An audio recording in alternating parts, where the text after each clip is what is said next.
what's up? Welcome back dito sa ating channel dito sa Mobs TV. Alright, so tayo nagbabalik muli mga kababayan. At ngayon ay mayroon po tayong isang pag-uusapan na kung saan ang ating Pangulong Bongbong Marcos mga kababayan ay inilabas na talaga yung kanyang pangil at bangis mga kababayan, dahil mayroon po siyang dalawang mahigpit na utos sa kanya pong mga kabinete mga kababayan, matapos nga po ng kanyang sinabing courtesy resignation mga kababayan ay tila sinasala ng ating Pangulong Bongbong Marcos ang kanyang gabinete, yung mga cabinet members.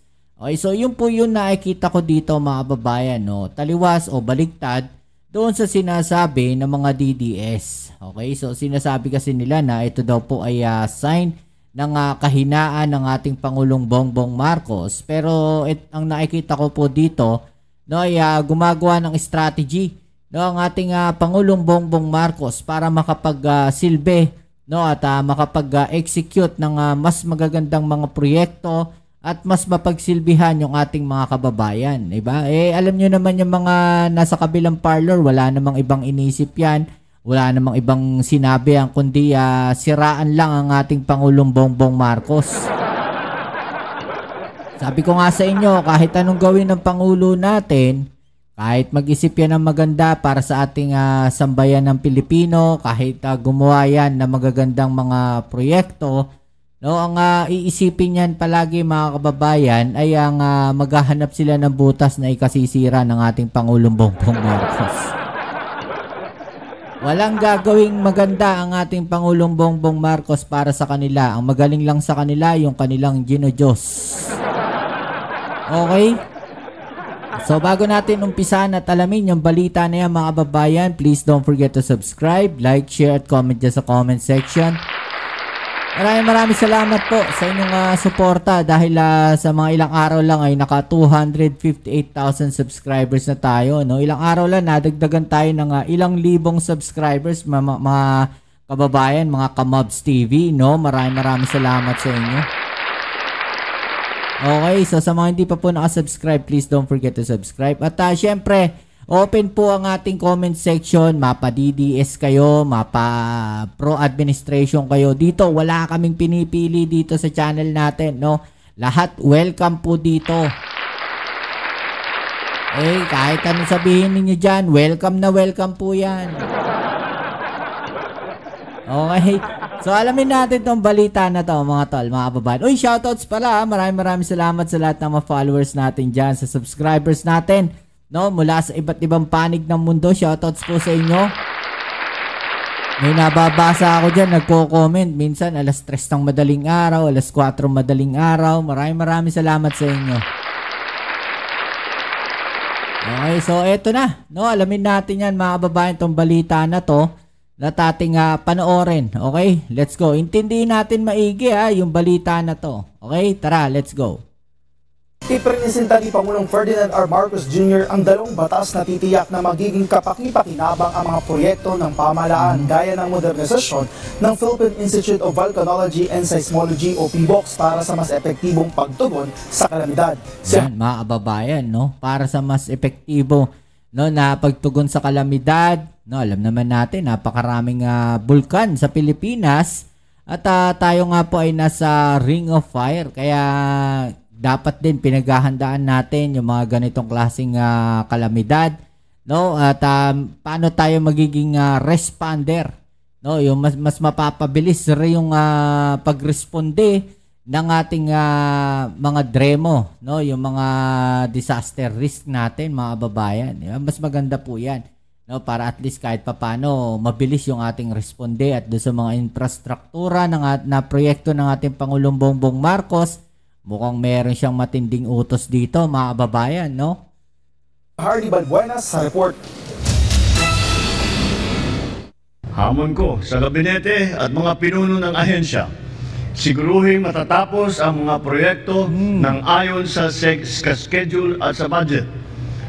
Hindi na tayo papayag na may masyadong cost overrun, merong mga time extension, and no to non-performing projects. Ito ang hamon. Yan na, ulitin natin yan mga kababayan, mukhang matindi to. No, yung sinasabi dito ng ating Pangulong Bongbong Marcos, di ba? Dahil talagang hinamon niya yung kanyang mga gabinete rito, no? Hamon ko sa gabinete at mga pinuno ng ahensya, siguruhin matatapos ang mga proyekto ng ayon sa schedule at sa budget. Yan, no? Naaayon sa schedule, mga kababayan, at sa budget. No, wala na yung kinulang kasi yung budget kaya hindi natapos yan. Okay? So wala na sila ditong dahilan mga kababayan para sabihin kinulang yung budget kaya hindi natapos. Dahil unang-una, no, merong nagpapasa sila no ng kanilang mga bidding. Diba? So kapag kinulang yung budget niyan, ibig sabihin mga kababayan, merong kumurot ng konti. No, lalo na dyan sa mga infrastruktura, no, mga building, mga school buildings at kung ano-ano mga buildings, especially mga kababayan, no, ang isa sa nagpapahirap sa atin ng mga proyekto ng ating Pangulo, ng ating gobyerno, no, na nagpapahirap sa atin dahil hindi matapos-tapos mga kababayan ay yung mga kalsada po. Okay? Alam nyo, okay sana yung mga trabaho no ng ating gobyerno, yung farm to table, mga ganyan, farm to market, no, na mga projects, yung mga roads na ginagawa mga kababayan. Ang problema, may mga kumukurot po. Minsan, nakikita natin, no, hindi matapos-tapos yung project o kaya rough road. Tapos may masisimentohan bandang gitna, after ng mga ilang metro lang, wala pang kalahating kilometro, rough road na naman, ano? Hindi natin maintindihan bakit ganun yung sistema. No, ngayon, nagutos yung Pangulo natin, no, yung mga proyekto na yan, na mga importante, dapat matapos yan. No, hindi pwede may extension na. Yung iba kasing project, inaabot ng dekada, hindi pa rin tapos. No, hindi rin po pwedeng kinulang na sa budget. Dapat yung budget niyan pasok lahat doon. Di ba mga kababayan? Ito, mahigpit to, no? Para siyang may utos dito na anti-corruption. No, yung kanyang pinag-uutos dito dahil mas matagal ang project, mas maraming kurot. Di ba? Tuloy natin.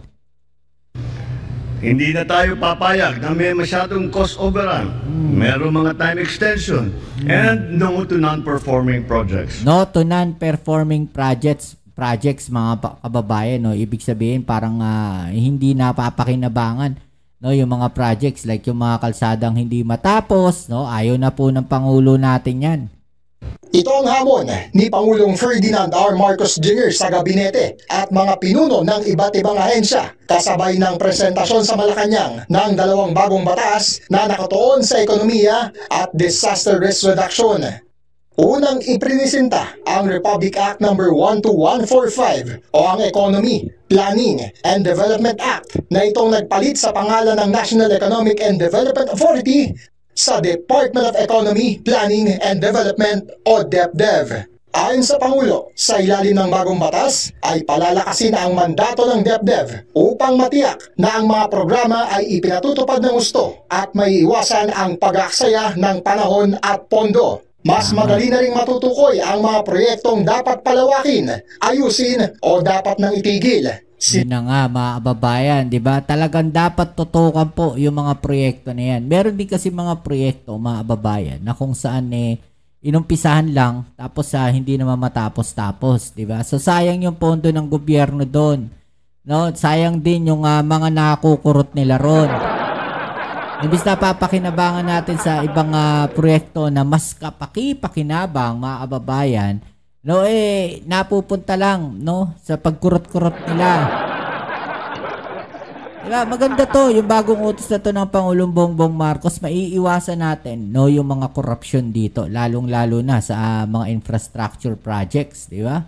Sayang din yung panahon na ginugugol ng mga tao dyan, imbis na sa iba gumagawa. Isa pa napapansin ko, no, sana matutukan din to ng ating Pangulong Bongbong Marcos, No, yung mga yung mga kalsadang ginagawa kahit maayos pa naman.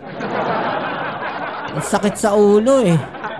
Diba? Imbis na ang tutukan nila yung mga lubak-lubak, mga sira-sirang kalsada, no, na dinadaanan ng mga truck. Diba, mga kababayan, na makikita natin, no, yung mga kalsada na kung saan maayos pa, sinisira na. Hindi ko maintindihan, ewan ko kung kayo naiintindihan nyo kung bakit ganun yung sistema, no? Paki-comment nga po dyan sa ibaba, mga kababayan. Pero ako hindi ko maintindihan, no, bakit meron mga proyektong ganun na bago pa lang, no, sinisira na nila. Samantalang yung mga kalsadang matatagal ng sira, mga kababayan, hindi nila maayos-ayos. Diba? Sinabi pa ng Pangulo na mas magiging mahigpit na simula ngayon ang pag-aproba sa Official Development Assistance Loans. Titiyakin natin na ang DepDep na pagka may ipinangakong tulay, paaralan, health center, mga kalsada, ay matatapos sa tinakdang panahon at magagamit ng isang bayanan. Yun. Hindi lang po puro plano. Yun. Dapat nakikita at nasusubaybayan natin ang progreso ng ating mga proyekto. Samantala, Dapat may monitoring team talaga dito, no? At yung monitoring team na yon dapat under mismo, direct, no? Dito sa ating Pangulong Bongbong Marcos. Sinasabi natin yan dati pa, no, na dapat sa mga proyekto na ganyan may monitoring team, no? Hindi lang po sa infrastructure, mga kababayan, maging diyan, no, sa Department of Agriculture. Meron silang monitoring team, mga kababayan, na kung saan nakatutok lang, no, na certain areas. 'Di ba? Kunyari, sa infrastructure sa kalsada, sila lang yung nakatutok doon, minomonitor nila yung trabaho noon o mga proyekto na 'to, no? Pero ibig natin sabihin dito wala nakakaalam kung sino yung mga tao na nandoon. No, kasi pagka alam nilang ganyan, magkakaroon na naman ng mga under the table niyan. Di ba? So, maganda dyan, mga kababayan, yung monitoring team na under po mismo sa ating Pangulong Bongbong Marcos, no, na siya mismo yung tututok doon sa mga proyekto na yon. No, sa mga, kunyari, sa mga tulay. Itong grupo na to ang nakatutok doon. Sa kalsada, itong grupo na to ang nakatutok doon. Di ba? Mas monitor natin ano yung galaw ng bawat project na yan sa bawat region, no, sa na nakakalat sa buong Pilipinas yung mga proyekto na yan. Mas natututukan, nalalaman ano ba dapat yung itigil na kasi hindi ano yan, hindi effective yan. Di ba? Tsaka may feasibility study ang mga yan eh. Pinag-aaralan maigi. No, kung dapat ba maglagay ng isang building dyan o maglagay ng kalsada dyan sa certain area na yan, anong pakinabang, no, ng kalsada pagka nilagyan natin dyan sa certain area na yan, di ba? So dapat ganun. Maganda tong naisip na to ng Pangulo natin, ha. iprinisenta rin ang Republic Act No. 12180 o FIVOX Modernization Act na mag-aangat sa kakayanan ng FIVOX sa pagbabantay at pagtugon sa mga lindol, pagputok ng bulkan at tsunami. Sa ilalim ng batas ay nilikha rin ang 1.25 billion pesos na annual FIVOX Modernization Fund na tataas pa sa 2 billion pesos sa ika-5 taon ng pagpapatupad. Magpapatayo ang PhilBox ng bagong laboratorio, Centralized Data Center, Learning Hub. Palalawakin palalo natin ang monitoring network at pag-iigtingin din ang pagmamatyag sa mga aktibong bulkan sa buong bansa.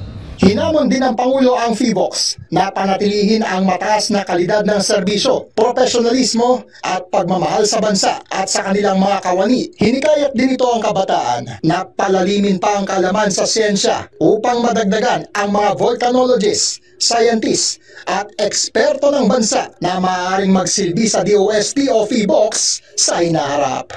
Yan, mga kababayan, no? Yan yung bagong proyekto o bagong plano ng ating Pangulong Bongbong Marcos. 2 batas po yan, mga kababayan, no? Para tong batas na bakal, no, o kamay na bakal, mga kababayan, doon lalo na sa infrastructure project. No, ito yung kamay na bakal ng ating Pangulong Bongbong Marcos. No, anti-corruption to, mga kababayan, tong nilabas na to, no, ng ating utos ng ating Pangulong Bongbong Marcos. 'Di ba? Maganda yan, monitor natin. Mas maganda po sana yan. Okay, so yan. Ano masasabi ninyo? dyan, no, sa mga naging pahayag ng ating Pangulong Bongbong Marcos. No? Pa-comment po sa ibaba ang inyong mga opinion at ating ang pag-usapan. Alright? So yan muli, maraming salamat sa lahat ng mga patuloy na kasuporta dito sa ating channel. Kita-its tayo sa ating next video upload. Ito ang inyong Kuya Mobs dito sa Mobs TV. Peace. I'm out.